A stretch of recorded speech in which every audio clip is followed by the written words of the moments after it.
যাদের ঈমান মজবুত তারা মসজিদ আবাদ করতে পারে, যারা নামাজ কায়েমকারী তারা মসজিদ আবাদ করতে পারে, যারা আমার দেওয়া সম্পদ আমার রায়ে খরচ করে যাকাত আদায় করে তারা আমার ঘর আবাদ করতে পারে। এবং যাদের দিলের মধ্যে আমি আল্লাহ তাআলার ভয় আছে তারাই আমার মসজিদ আমার ঘর বেশি বেশি আবাদ করতে পারে। আর যারা আল্লাহর ঘর আবাদ করে আল্লাহ পাক তাদেরকে হিদায়াত নসিব করে দেন। সুবহানাল্লাহ বলেন। এই জন্য জওয়ানি বয়সে যত বেশি মসজিদে যাবা ইবাদত করবা আল্লাহর সাথে তোমার তাল্লুক হবে। কারণ মসজিদ হচ্ছে সব থেকে প্রিয় জায়গা কার কাছে? আহাব্বুল বিলাদি ইলাল্লাহি মাসাজিদুহা, আল্লাহ পাকের কাছে সব থেকে প্রিয় জায়গা হচ্ছে জমিনের মধ্যে মসজিদ। সুতরাং মালিকের সব থেকে প্রিয় জায়গায় যখন তুমি বেশি বেশি যাবা তোমার সাথে মালিকের সাথে সম্পর্ক তত বেশি হইতে থাকবে, ঠিক কিনা? তুমি যার ঘরে যত বেশি যাবা যাতায়াত করবা তার সাথে তোমার বন্ধুত্ব তৈরি হবে, ঠিক কিনা? আর ঘরে যাওয়া কমাই দিবা বন্ধুত্ব কমতে থাকবে। সুতরাং মালিকের ঘরে যত বেশি যাবা মালিকের সাথে বন্ধুত্ব তৈরি হবে। আর মালিকের সাথে বন্ধুত্ব তৈরি হইলে দুনিয়া আখিরাতে কোনো ভয় নাই, পেরেশানি নাই। আল্লাহু আকবার। আল্লাহ পাক রব্বুল আলামিন বলেন, আলা ইন্না আউলিয়া আল্লাহ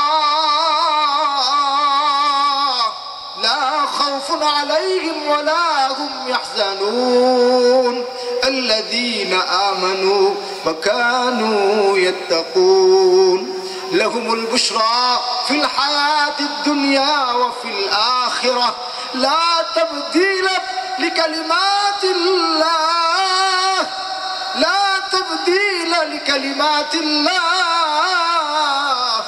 যালিকা হুয়াল ফাওজুল আযীম। আল্লাহ পাক বলেন, বান্দারে তুই কারে বন্ধু হিসেবে গ্রহণ করছিস? আমার সাথে বন্ধুত্ব কর, আমার সাথে বন্ধুত্ব কর। আমি যদি তোর বন্ধু হয়ে যাই দুনিয়া আখিরাতে তোর কোনো পেরেশানি নাই, ভয় নাই। আমার সাথে যদি বন্ধুত্ব করতে হয় তোর কলবটাকে পরিষ্কার কইরা পরিচ্ছন্ন রাখবি, তওবা ইস্তেগফারের সাবান দিয়া ঘষা মাইজা সব সময় কলবটাকে পরিষ্কার কইরা ঈমান এবং তাকওয়াকে মজবুত ভাবে কলবের মধ্যে যদি বসাইতে পারি তাহলে আল্লাহর সাথে বন্ধুত্ব হয়ে যাবে গভীর ভাবে। সুবহানাল্লাহ বলেন। আল্লাহ পাক বলেন, যদি আমার সাথে তোদের বন্ধুত্ব হয় কোনো ভয় নাই, কোনো পেরেশানি নাই। দুনিয়ার মধ্যে তোদের জন্য আমি সুসংবাদ দিলাম আর আখিরাতেও তোদের জন্য সুসংবাদ দিলাম। সুবহানাল্লাহ। লাহুমুল বুশরা ফিল হায়াতিদ দুনিয়া ওয়া ফিল আখিরাহ। আল্লাহ পাক বলেন, আমার বন্ধুদেরকে আমি দুনিয়াও সুসংবাদ আখিরাতেও সুসংবাদ দিলাম। সুবহানাল্লাহ।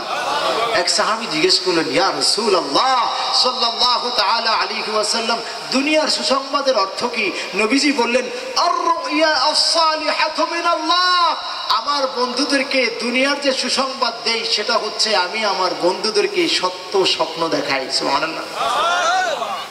আল্লাহ পাকের ওলি যারা, আল্লাহ পাকের সাথে যাদের বন্ধুত্ব হয়ে যায়, জওয়ান বয়সে যারা গুনাহকে লাথি মেরে ইবাদতের সাথে সম্পৃক্ত হয়, জওয়ান বয়সে তওবা এবং ইস্তেগফারের জিন্দেগি যাপন করে, জওয়ান বয়সে কোরআনের সাথে সম্পর্ক করে, জওয়ান বয়সে মসজিদের সাথে সম্পর্ক বাড়িয়ে দেয়, আল্লাহর সাথে বন্ধুত্ব হয়ে যায়, আল্লাহ পাক তাকে কোনো বিপদ যদি সামনে আসে আগাম আল্লাহ পাক স্বপ্নের মাধ্যমে জানায় দিবেন। সুবহানাল্লাহ।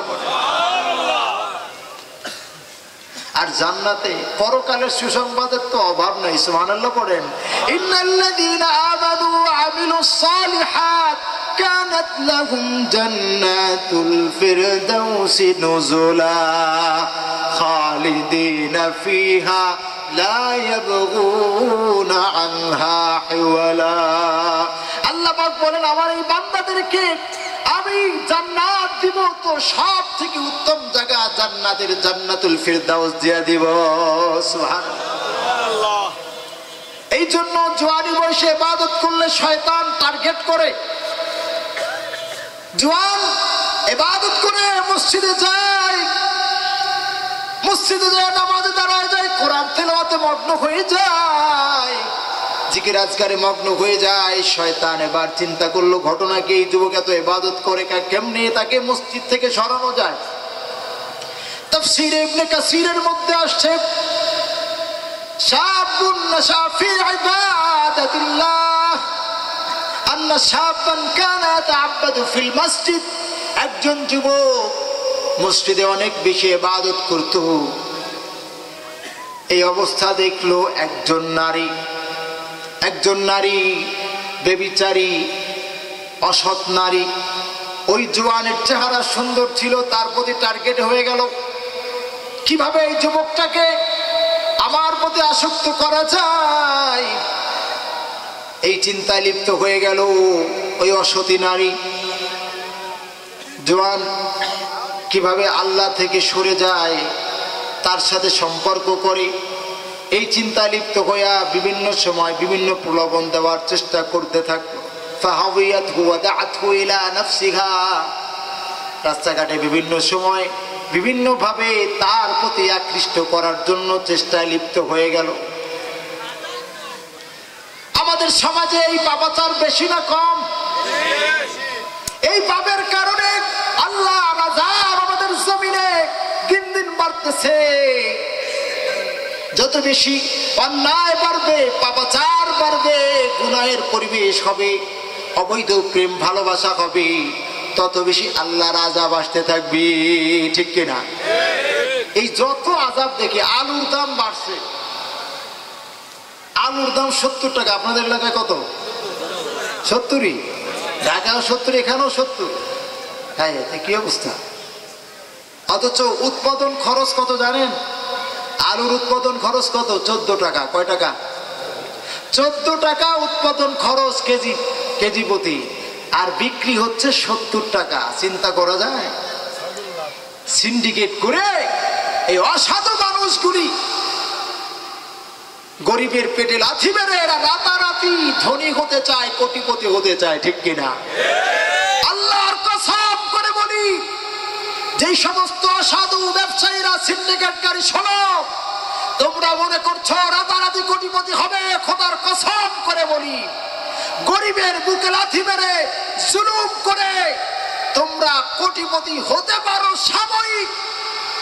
2-1 কোটি টাকার মালিক যদি হয়েও যাও, মনে রাখবে ভালো করে, 2 কোটি টাকার মালিক হবে, 10 কোটি টাকা তোমার কাছ থেকে নেমে যাবে, তুমি চিন্তাও করতে পারবে না। ঠিক কিনা? এমন আযাবে গ্রেফতার হবে, এমন ব্যাধিগ্রস্ত হবে তুমি, তোমার হার্ট নষ্ট হয়ে যাবে, কিডনি নষ্ট হয়ে যাবে, বাল্ব নষ্ট হয়ে যাবে। তুমি বাংলাদেশে চিকিৎসা পাবে না, ইন্ডিয়াতে পাবে না, লন্ডন পাবে না, মাদ্রাজ পাবে না, পৃথিবীর কোথাও তোমার চিকিৎসা হবে না। তুমি গলা কাটা মুরগির মতো তরপাতে গরিবের বদদুয়ায় তুমি ছারখার হয়ে দুনিয়া থেকে বিদায় নেবে। ঠিক কিনা? ভালো করে মনে রাখো, হালাল পথে উপার্জন করো, গরিবের পেটে লাথি মেরে বড়লোক হতে চেও না। ঠিক কিনা? তবে একটা কথা মনে রাখতে হবে, এই যত পরিস্থিতি, যত কষ্ট পাচ্ছি আমরা, সব কিছু কিন্তু আমাদের গুনাহের কারণে। কিসের কারণে বলেন? সব অন্যায়, সব গুনাহ। আমার কথা না, সূরাতুল আনফাল 53 নম্বর আয়াত, আল্লাহ পাক বলেন, ذلك بأن الله لم يكن مغيرا نعمة أنعمها على قوم حتى يغيروا ما بأنفسهم وأن الله سميع عليم। আল্লাহ পাক রব্বুল আলামিন বলেন, তোমাদেরকে যে নিয়ামত দেওয়া হয়েছে, এইগুলির পরিবর্তন তোমাদের গুনাহের কারণে হয়। আগে যে পরিমাণ নদী নালা খাল বিলে মাছ পেতাম, এখন আর সেই পরিমাণ মাছ পাওয়া যায় না। চাষাবাদ করেও আমাদের ঘাটতি পূরণ হয় না, চাহিদা পূরণ হয় না। ঠিক কিনা? মাছ চাষ করেও আমাদের চাহিদা পূরণ হয় না। নদী নালা খাল বিলে আগের মতো কেন মাছ পাওয়া যায় না? সেই মালিক কি আছেন না নাই?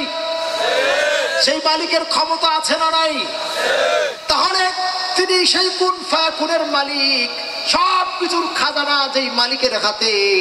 ওয়া মিন শাইইন ইল্লা ইনদানা খাযাইনুহু ওয়া মা নুনাজ্জিলুহু ইল্লা বিকদারিন মালুম। আল্লাহ পাক বলেন, সব কিছুর খাজানা আমার কাছে। ইন্ডিয়ার ধনভাণ্ডার খতম হয়ে যেতে পারে, রাশিয়ার ধনভাণ্ডার খতম হতে পারে, আমেরিকার ধনভাণ্ডার খতম হয়ে যেতে পারে, সব কিছু খতম হয়ে যেতে পারে, কিন্তু আমি আল্লাহর ভান্ডার কিঞ্চিত পরিমাণ কখনো কমে না। আল্লাহু আকবার।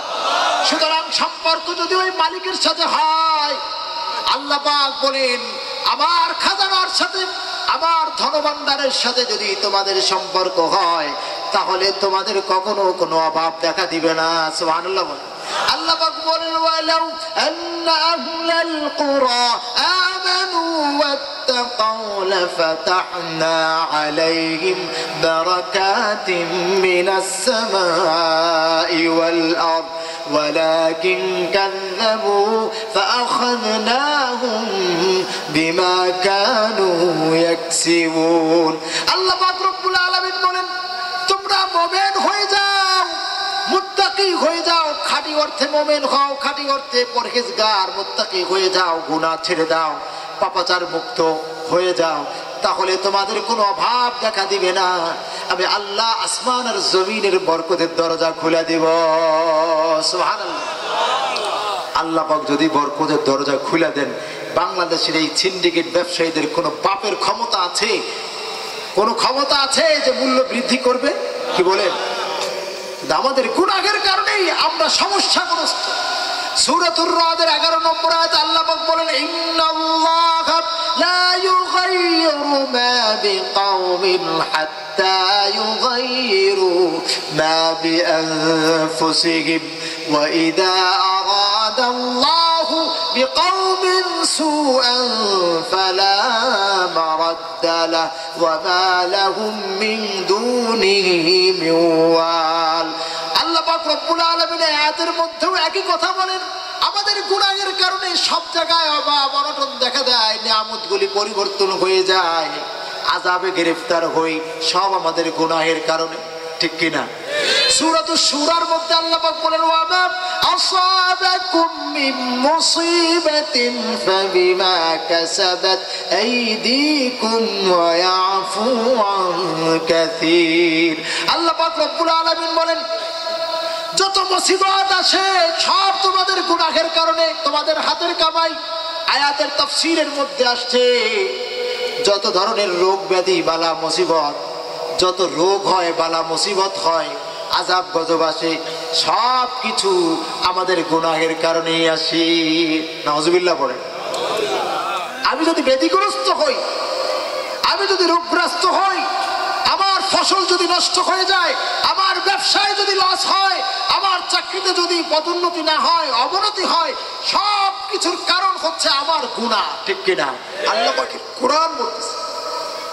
আল্লাহ পাক রব্বুল আলামিন অন্য আয়াতে বলেন সূরাতুর রুমের 41 নম্বর আয়াত যাহারাল ফাসাদু ফিল বাররি ওয়াল বাহরি বিমা কাসাবাত আইদিন নাস লিয়ুযীকাহুম বা'দাল্লাযী আমিলু লাআল্লাহুম ইয়ারজিউন।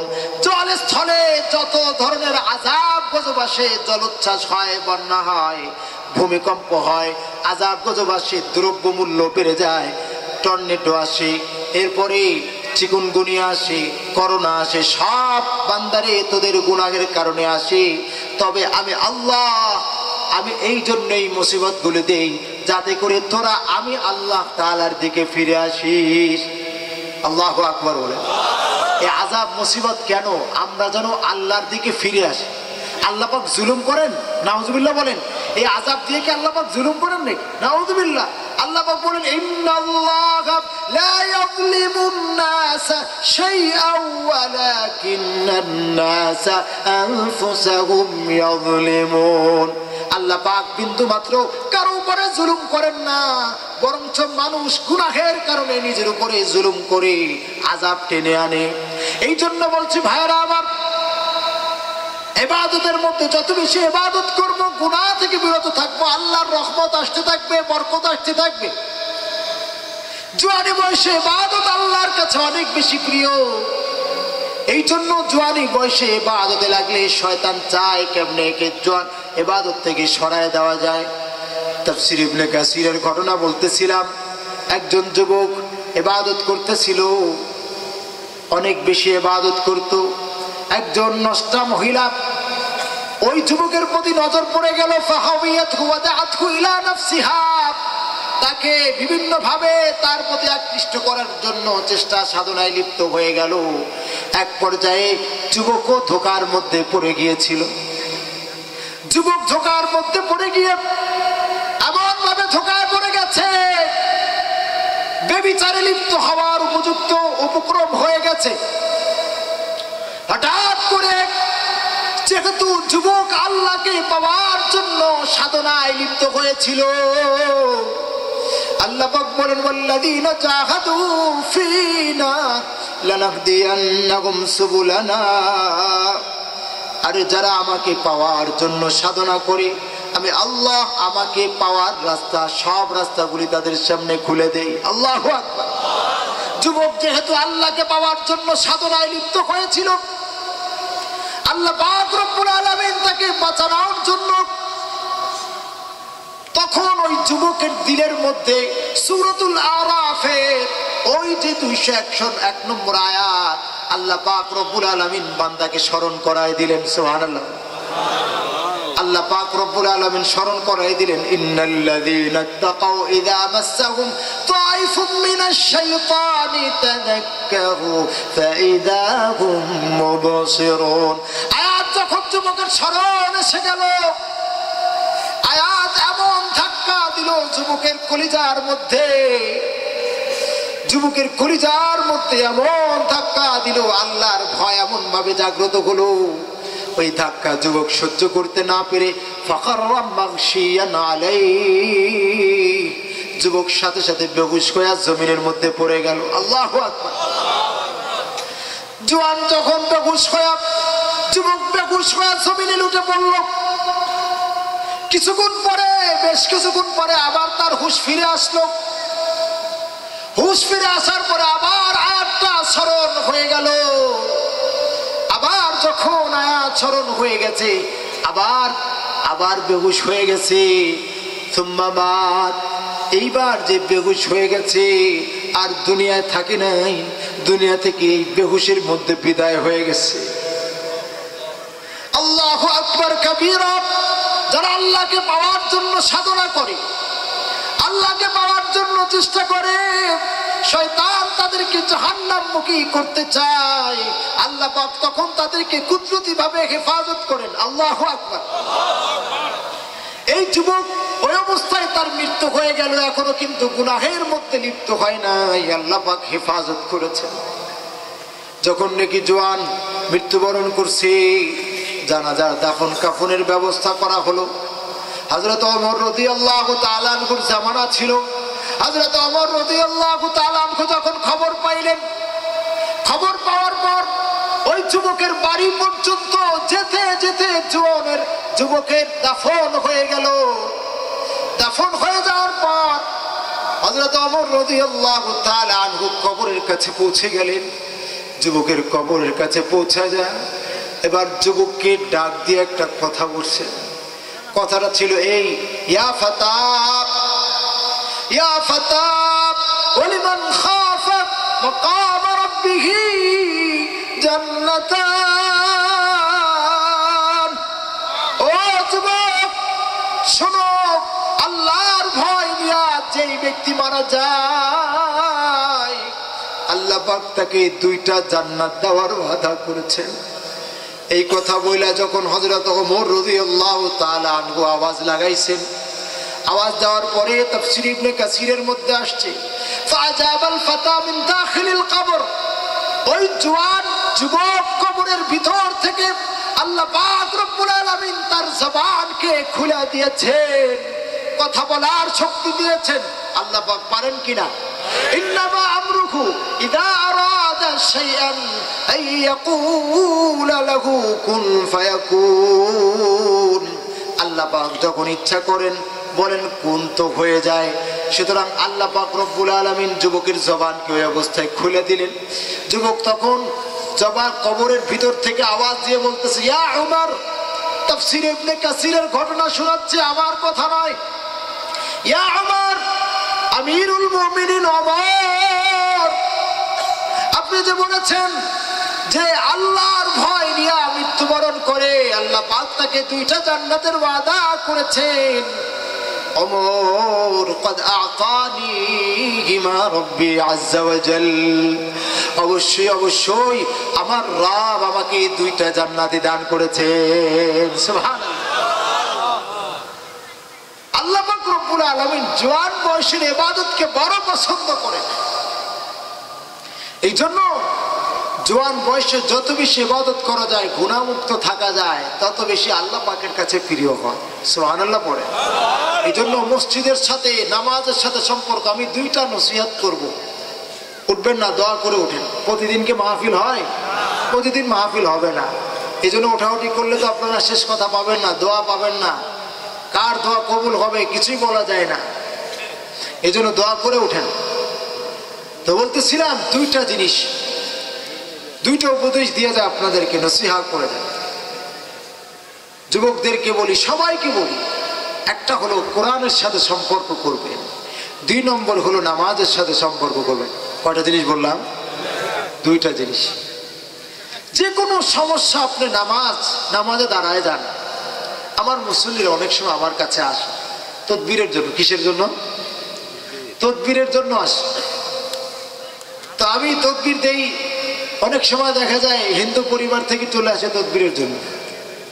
আবার মুসল্লিরা রাস্তায় দাঁড়িয়ে থাকতো, হিন্দু পরিবার পানি পড়া নেওয়ার জন্য। পানি পড়া নেই। আবার এদিকে ছিল মসজিদের দক্ষিণ পাশে ছিল খ্রিস্টান পরিবার, উত্তর পাশে ছিল হিন্দু পরিবার, আর দক্ষিণ পাশে ছিল খ্রিস্টান পরিবার। এরা পানি পড়া নিত।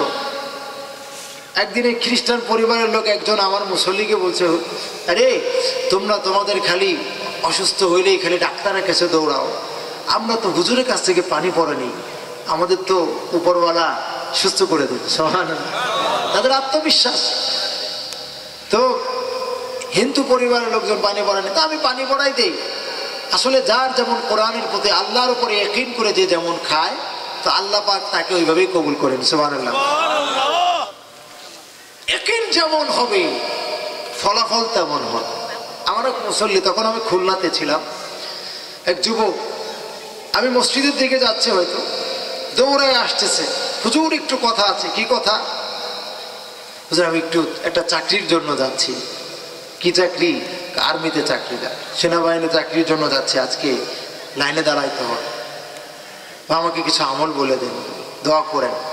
তা আমি কিছু আমল দিলাম। কি আমল দিলাম? ইস্তাঈনু বিস-সাবরি ওয়াস-সালাহ।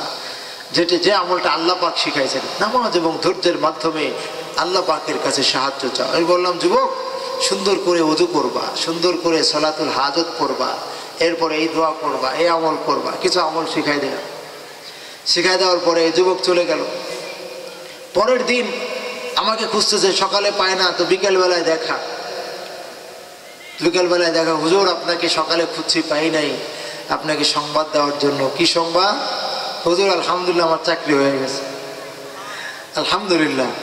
তা আমি বললাম, ঘটনা কি বলো, কি আমল করলা বলো, কিভাবে করলা? তো বলছে, হুজুর আপনি যেভাবে আমল করতে বলছেন, সালাতুল হাজত, যে দোয়া শিখাই দিয়েছেন, সব করছি। প্রথমে লাইনে দাঁড়ালাম, হাজার হাজার মানুষ লাইনে দাঁড়ায়, ঠিক কিনা? তো এর মধ্যে হাজার হাজার মানুষের মধ্যে ৭৯ জন বাছাই করা হলো। কয়জন? ৭৯ জন বাছাই করা হলো। তো আলহামদুলিল্লাহ ৭৯ জনের মধ্যে আমার নামটা আছে। সুবহানাল্লাহ। ভালো লাগলো, শুকরিয়া আদায় করলাম মালিকের। এরপর আবার বাছাই শুরু হয়ে গেছে। এবার বাছাই ৭৯ জনের মধ্যে বাছাই করে রাখলো মাত্র ১২ জন। কয়জন? হুজুর যখন শুনলাম যে নামটা ১২ জনের মধ্যেও আলহামদুলিল্লাহ আছে, আমি মালিকের আরো শুকরিয়া আদায় করলাম, ১২ জনের মধ্যে আছে। এর মধ্যে ঘোষণা হইলো নেওয়া হবে মাত্র ৪ জন। কয়জন? কয়জন নেবে? এই হাজার হাজার মানুষের মধ্যে বাছাই করে ৪ জন। এবার হুজুর টেনশনে পড়ে গেলাম, এবার কি নামটা থাকবে? তো খুব দোয়া করতেছিলাম। তো এই ১২ জনের মধ্যে আবার বাছাই শুরু হলো, ৪ জনকে রাখা হলো। হুজুর ৪ জনের মধ্যে আলহামদুলিল্লাহ নামটা আছে। সুবহানাল্লাহ। ওই মালিকের খুব শুকরিয়া আদায় করলাম। হুজুর মনে করছিলাম চাকরি তো হয়েই গেছে, কিছুক্ষণ পরে ঘোষণা শুনি নিবে মাত্র 2 জন। হুজুর এবার কলিজার পানি শুকায় গেছে। কি হয়েছে? কলিজার পানি শুকায় গেছে, আর নাই। এবার মনে হয় চাকরি আর হইল না। হুজুর দোয়া করতেছিলাম মালিকের কাছে, তো যখন নাকি এই দুইজন বাছাই হলো 4 জনের মধ্যে, হুজুর 2 জনের মধ্যে প্রথম নামটা যার ছিল প্রথম স্থান, আল্লাহ পাক সেই মানুষটাকে আমাকে কবুল করেছেন। আমি বললাম, যুবক নামাজের গুরুত্ব বুঝে আসছে? হুজুর বুঝতে পারছি। আর নামাজ কামাই দিবা? না হুজুর কামাই দিব না। আমার মুসল্লির ঘটনা, বাস্তব ঘটনা বলছি, মিথ্যা বলে কি লাভ? ইয়াকিন যেমন হবে আপনার, যেমন নামাজ পড়বেন ইয়াকিনের সাথে কাজ হয়ে যাবে। সুবহানাল্লাহ। এই জন্য হাদিসের মধ্যে আসছে, হাদিসে কুদসি আল্লাহ পাক বলেন, আনা ইনদা যান্নি আবদি বি, আমার বান্দা আমার উপরে যেমন সুধারণা রাখে আমি বান্দার সাথে তেমন মুআমালা করি। সুবহানাল্লাহ। আমার এক মুসল্লি 12 বছর সন্তান হয় না। কয় বছর ভাই? আমাকে সন্তান না হইলে তো আমরা বাবার দরবারে যাই, অমুকের দরবারে যাই। ভাই বাবার ক্ষমতা নাই সন্তান দেওয়ার, আছে নাকি? কোন নবীরও ক্ষমতা নাই সন্তান দেওয়ার, ঠিক কিনা? সেখানে বাবা তো দূরের কথা। আমাদের নবী হযরত ইব্রাহিম, আমাদের পিতা হযরত ইব্রাহিম আলাইহিস সালাম 86 বছর বয়সে সন্তান লাভ করেছিলেন। সন্তান দিয়েছিলেন কে? সে আল্লাহ পাক এখনো আছেন না নাই? তো আমি আল্লাহর কাছে যাবো না বাবার কাছে যাবো? খবরদার। ওই মুসল্লি আমাকে এসে বলছে, হুজুর আমার 12 বছর সন্তান হয় না, ডাক্তার বলছে, হুজুর বলছে যে সন্তান হওয়ার সম্ভাবনা আর নাই, বাহ্যিক ভাবে আর কোনো কি নাই, সম্ভাবনা নাই, যদি মালিক কুদরতি ভাবে দেন সেটা ভিন্ন কথা। আমাকে কিছু হুজুর আমল দেন, আমার জন্য একটু দোয়া করেন। আমি আমল দিলাম, নামাজের আমল। আর একটা দোয়া শিখাই দিলাম, কোরআনের দোয়া।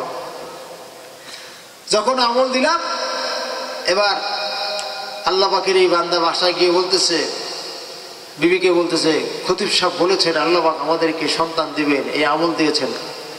খুব আত্মবিশ্বাস, আমল শুরু করছে। কাটিং মাস্টার, সাধারণ মানুষ, কামনাঙ্গি চড়ে চাকরি করে, তো কাজ করে আর ওই দোয়া পড়ে, কাজ করে আর ওই সারাদিন ওই দোয়াটা পড়ে, কোরআনের দোয়াটা। তো মালিক বলে, কি পড়ো তুমি? কয় খতিব সাহেব একটা দোয়া শিখাই দিয়েছেন, দোয়া পড়ি। আচ্ছা পড়ো। নাম হলো বাবুল ভাই। 13 বছর 3 দিন পর, 13 বছর 3 দিন পর আল্লাহ পাক ফুটফুটে এক কন্যা সন্তান দিয়েছেন। সুবহানাল্লাহ। আল্লাহ পাক পারেন কিনা? সে আল্লাহ পাক এখনো আছেন না নাই? তাহলে এই বাবুল ভাই যদি পারে, আপনি পারবেন না আল্লাহ পাকের থেকে? কি বলেন? আরে ডাক্তার বলছে হবে না, মালিক বলেন হবে, তো হবে, ঠিক কিনা? 86 বছর বয়সে হযরত ইব্রাহিম আলাইহিস সালামকে সন্তান দিয়েছেন, বৃদ্ধ বয়সে হযরত জাকারিয়া আলাইহিস সালামকে সন্তান দিয়েছেন। সে মালিক এখনো আছেন না নাই? আপনি যেমন ইয়াকিন করবেন মালিকের উপরে, তেমন ফয়সালা পাবেন। এই জন্য যে কোনো সমস্যা আগে নামাজে দাঁড়াবেন। ভালো করে বুঝবেন, আপনি ডাক্তারের কাছে যাবেন আগে নামাজ পড়েন। আপনি কোনো মামলা নিয়ে যাবেন আগে সালাতুল হাজত পড়েন, আগে মানুষের কাছে যাবেন না। আমার জীবনের অনেক মুসল্লির ঘটনা আছে, এই যে কয়েকদিন আগের ঘটনা, এই যে সবে মাত্র ঘটনা বলি, আরো অনেক ঘটনা আছে। বরগুনা থেকে ফোন দিচ্ছে আমাকে, বারবার ফোন দেয়, অনেক ফোন দেয়, হুজুর আমার এই বিবি সমস্যা, সংসার টিকতেছে না। আমি সালাতুল হাজতের আমল দিয়েছি, এত রাকাত পড়েন, 300 রাকাত পড়েন সালাতুল হাজত, লম্বা লম্বা নামাজ। আমাকে এই কয়েকদিন আগে ফোন দিয়ে বারবার ফোন, হুজুর আলহামদুলিল্লাহ আমাদেরকে আল্লাহ পাক সমাধান করে দিয়েছেন। সুবহানাল্লাহ। সংসারই থাকে না তাদের। এরকম অনেক ঘটনা আছে। এই জন্য যে কোনো সমস্যা আগে নামাজে দাঁড়াবেন, মানুষের কাছে আগে বলবেন না, আগে বলবেন কার কাছে?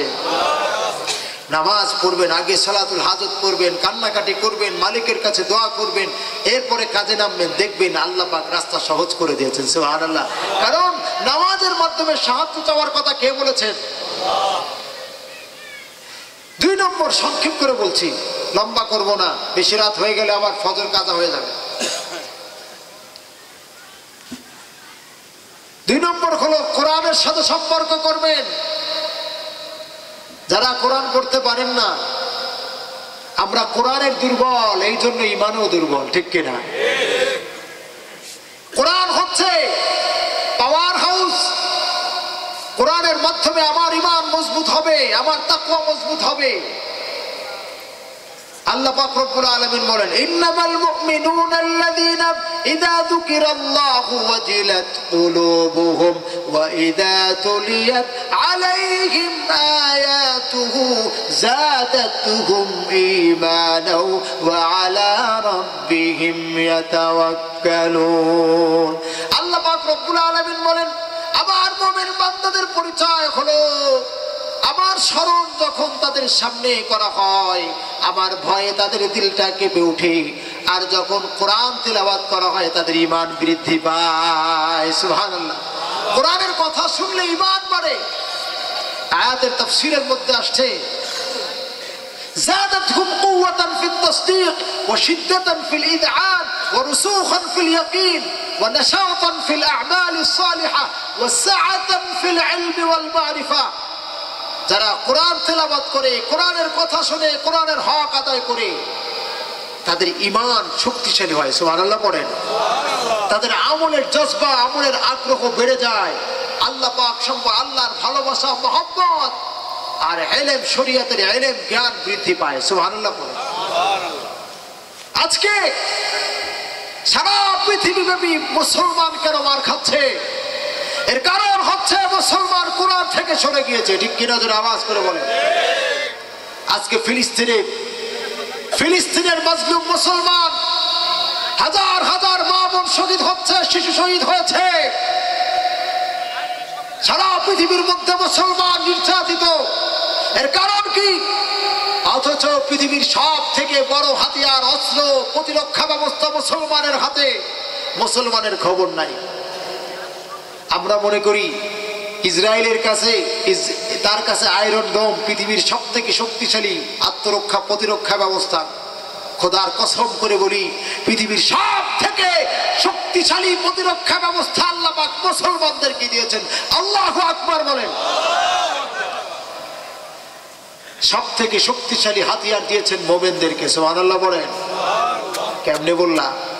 অস্ত্র দুই ধরনের। কয় ধরনের বলেন? একটা হচ্ছে প্রতিরক্ষা ব্যবস্থা, প্রতিরক্ষা অস্ত্র, যে অস্ত্র দিয়ে শত্রুর আঘাতকে ঠেকানো যায়। আর একটা হচ্ছে যে অস্ত্র, শক্তিশালী পাওয়ারফুল অস্ত্র, হাতিয়ার, যেটা দিয়ে শত্রুকে ঘায়েল করা যায়। ঠিক কিনা? পৃথিবীর মধ্যে সব থেকে পাওয়ারফুল আত্মরক্ষা ব্যবস্থা, প্রতিরক্ষা ব্যবস্থা নাম হচ্ছে তাকওয়া, খোদাভীতি। আল্লাহু আকবার বলে। আপনারা বুঝবেন না, এটা আমার কথা বলছি না, কোরআনের কথা, কোরআনের কথা। আল্লাহ পাক বলেন ওয়া ইন তাসবিরু ওয়া তাত্তাকু লা ইয়াদুররুকুম কাইদুহুম শাইআ। তোমরা যদি তাকওয়া নামক হাতিয়ার গ্রহণ করো, প্রতিরক্ষা ব্যবস্থা গ্রহণ করো, ইসরায়েল কেন আর যত বড় শক্তিধর ক্ষমতাধর রাষ্ট্র হোক না কেন তোমাদের সামান্যতম ক্ষতি করতে পারবে না। আল্লাহু আকবার। কে বলেছেন? আল্লাহ পাক বলেছেন যদি তাকওয়া অর্জন করি, তাকওয়া সবথেকে বড় প্রতিরক্ষা ব্যবস্থা। আল্লাহ পাক বলেন যদি তাকওয়া নামক হাতিয়ার গ্রহণ করতে পারো, সবর নামক হাতিয়ার গ্রহণ করতে পারো, লা ইয়াদুররুকুম কাইদুহুম শাইআ। পৃথিবীর কোন শক্তিশালীদের কোন কুফরি শক্তি তোমাদের সামান্য ক্ষতি করতে পারবে না। আল্লাহু আকবার। এখন আমাদের প্রশ্ন হতে পারে তাকওয়া থাকে এখানে, এটা তো কোনো ধরা যায় না, ছোঁয়া যায় না, মারা যায় না, কেমনে হলো সব থেকে শক্তিশালী ব্যবস্থা? আরে এই ইসরায়েল এর শক্তিশালী পাওয়ার আসে কোথা থেকে? আমেরিকা থেকে। ঠিক কিনা? এর অস্ত্র দেয় কে? আমেরিকা অস্ত্র দেয়। এই পাওয়ারে আছে, ওখান থেকে অস্ত্র আসে, আরো অস্ত্র পায়, সহযোগিতা পায়। এই জন্য এত পাওয়ার দেখায়। ভালো করে মনে রাখতে হবে, ইসরায়েল যেমন আমেরিকার পাওয়ারে পাওয়ারফুল, মুসলমানের পাওয়ার পৃথিবীর কোন এই মানব তৈরি অস্ত্রের পাওয়ার নয়। মুসলমানদের আসল পাওয়ার হচ্ছে খোদা প্রদত্ত অস্ত্র আর পাওয়ার, তার নাম হচ্ছে তাকওয়া। সুবহানাল্লাহ বলেন। যখন নাকি মুসলমান তাকওয়া অর্জন করে, খোদাভীতি অর্জন করে, গুনাহ ছেড়ে দেয়, তখন সরাসরি আল্লাহ পাক গায়েবী সাহায্য নাজিল করেন। সুবহানাল্লাহ বলেন। তখন অস্ত্র লাগে না। আপনি অস্ত্র নিয়ে কি করবেন? মালিক যদি কুদরতি ভাবে ওই আবাবিলের মতো পাঠাই দিয়া হস্তি বাহিনীর যে কোনো ধ্বংস করে দিয়েছিলেন, ফিরাউনকে ধ্বংস করে দিয়েছিলেন। সমুদ্রের মধ্যে থেকে হযরত মুসা আলাইহিস সালামকে রাস্তা করে দিয়ে, তার জাতিকে রাস্তা করে দিয়ে বাঁচিয়ে দিলেন। আর একই রাস্তায় ঢুকে ফিরাউন ছদল বলে খতম হয়ে গিয়েছে। সেই আল্লাহ এখনো আছেন না নাই? ফিরাউনের অস্ত্রের পাওয়ারের কাছে বনি ইসরায়েলের অস্ত্রের কোনো পাওয়ার ছিল? ছিল? বনি ইসরায়েল বলেছিল ইন্না লামুদরাকুন, আরে আমরা তো এখন খতম হয়ে যাব, এখন তো আমাদের ডুবা ছাড়া, ডুবে মরা ছাড়া আর কোনো উপায় নাই। ফিরাউনের দলবল আমাদেরকে ঘিরে ধরেছে। হযরত মুসা আলাইহিস সালাম তখন বললেন, খবরদার, কাল্লা, তোমরা দেখো ফিরাউনের হাতে তোমরা ধ্বংস হবে, অথবা দরিয়ার মধ্যে ধ্বংস হয়ে যাবে, নিমজ্জিত হয়ে ধ্বংস হয়ে যাবে, সমুদ্রে পড়ে ধ্বংস হয়ে যাবে। আমি দেখি না না, ইন্না মা'ইয়া রাব্বি সায়াহদিন, আমি দেখি আমার রব আমার সাথে আছেন। সুবহানাল্লাহ। হযরত মুসা আলাইহিস সালাম বললেন, ফিরাউনের অস্ত্রের ভয় পেও না, ফিরাউনের সৈন্যের ভয় পেও না, এই অস্ত্রের দ্বারা কিছুই হবে না, মালিক আমাদের সাথে আছেন। আল্লাহ পাক তখন বললেন, মুসা, তুমি আমাকে এত বিশ্বাস করো, فأوحينا إلى موسى أن اضرب بعصاك البحر فانفلق فكان كل فرق كالطود العظيم وأزلفنا ثم الآخرين। আল্লাহ পাক রব্বুল আলামিন বলেন, মুসা, বাড়ি দাও তোমার লাঠি দ্বারা সমুদ্রের মধ্যে। আমরা হলে কি কইতাম? লাঠি দিয়ে পানি দিলে তো পানি ছেড়বে, শরীর ভিজবে, তাই বলতাম না? হযরত মুসা আলাইহিস সালাম কি যুক্তি তালাশ করছেন, আল্লাহ বাড়ি দিয়ে কি করব, পানিতে ভিজবো নাকি, তাই বলছেন নাকি? বলেন নাই, সাথে সাথে বাড়ি দিয়েছেন। ফানফালাকা ফাকানা কুল্লু ফিরকিন কাত-তাউদিল আযীম। আল্লাহ পাক সমুদ্রের মধ্যে থেকে বাঁচার রাস্তা করে দিলেন। সুবহানাল্লাহ বলেন।